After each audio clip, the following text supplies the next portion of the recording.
Hey everyone, let's talk about lemon laws. They protect consumers against new car purchases being faulty, but those protections do not exist for the RV industry. And I think that's a good idea. Let's talk about why there shouldn't be lemon laws for RVs.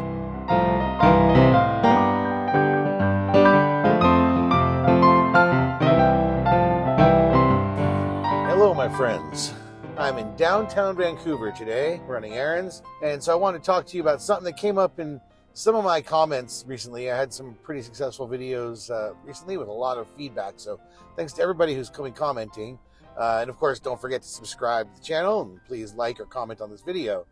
I really actually do want to hear your opinion on this, because as far as I know, in most states, and definitely in Canada, RVs are not covered under lemon laws.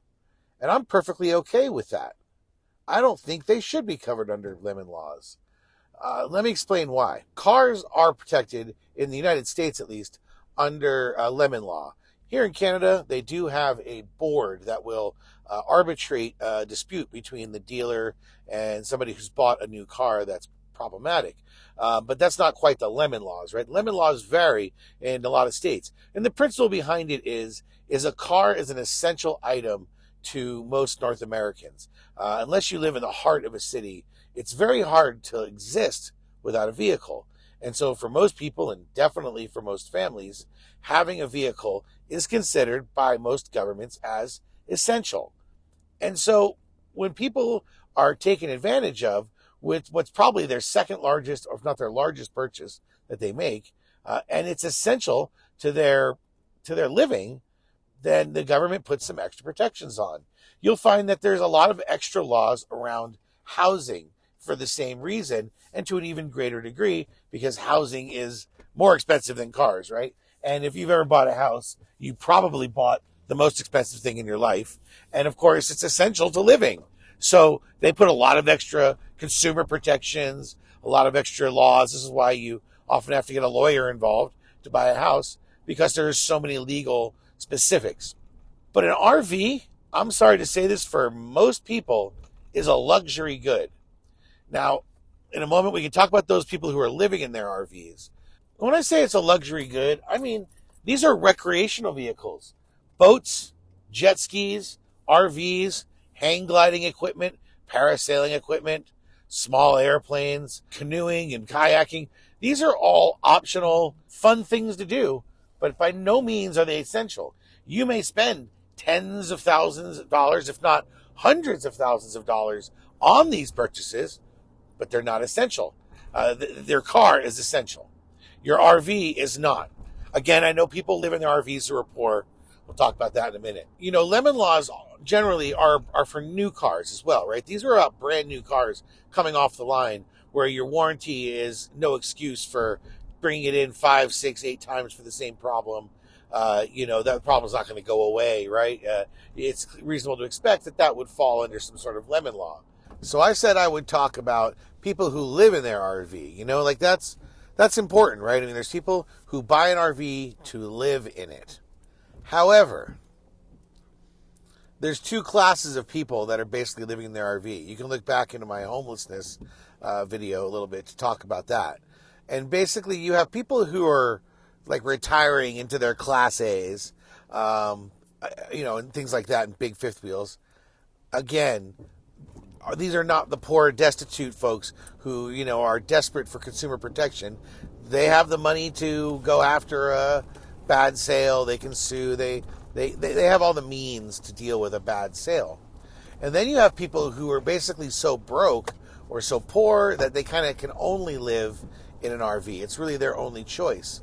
And for those people, well, they are most certainly not buying a new RV. If you can afford to go onto the lot and buy a brand new RV to live in, well, again, you're probably not the poor people who can't afford anything but to live in an RV. Those folks are buying very old used RVs. And of course, there's not going to be any lemon law protection on a 20-year-old used RV that you got. So the other thing I would point out about this is most of those RVs that people are living in are actually not rated to be lived in. If you look at the documentation when they were released, how they were designed and built, they're basically designed to be recreational vehicles, and they're not designed to be lived in.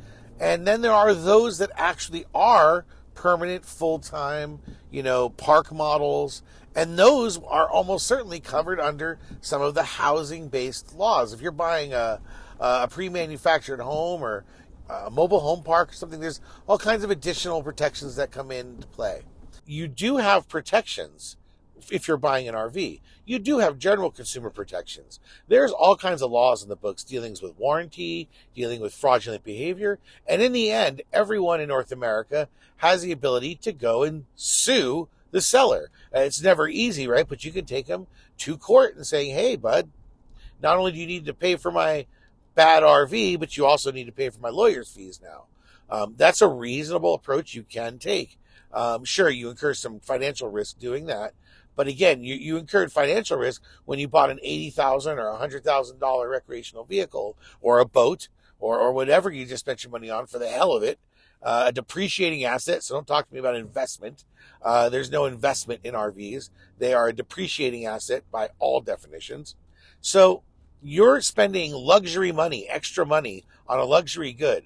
And you do have legal protections in place to take them to both civil and potentially criminal court if they were truly acting fraudulent. And you can go point out to a DA that, hey, these guys are actually acting to a criminal degree bad. But generally, you have civil, protections to go to court. Of course, you can report them to local consumer bureaus, Better Business Bureaus. It depends on where you live and what's available to you. But you don't have lemon law protection with an RV, and you shouldn't. Are many RVs built like crap? I just did a whole video about that. Yes, there are some outstanding RVs out there made to the highest quality, and then there are many, many RVs that are not. If you got stuck with one of those crappy RVs, I'm very sorry to hear that. I talk a lot on my channel about that problem, and I don't wish that on anyone. But I do expect that if I'm buying an RV. If I'm buying an RV, I'm expecting it to break. Again, I've talked about that a lot in my videos. It's why I take the first year off my calendar and just camp like heck to make sure that I can get anything fixed. So there are remedies to a problematic RV, and that is working through a good dealership and diligent attention to your warranty. And if they got to rebuild something, well, whatever it takes. The warranty said everything. So you do have protections in place, but you do not have a lemon law. And I think people advocating for lemon laws are advocating for more laws when a lot of those same people otherwise would probably advocate for less laws. Like we have too many laws. You know how it is. We all think there's too many laws until we think of a law that should be made. And then, well, that's different. But I just don't think that we need more lemon law protection in the RV industry.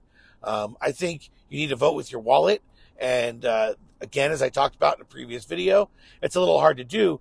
When your purchase is every 8, 10, maybe 15 years, how does brand loyalty work there? When are you going to make any kind of short-term decisions? You're literally buying this thing probably once in your life, maybe twice. So the feedback loop between consumer and the manufacturer is sort of broken. So I wouldn't expect that to get any better. Just know what you're getting into when you're buying an RV. Do your research.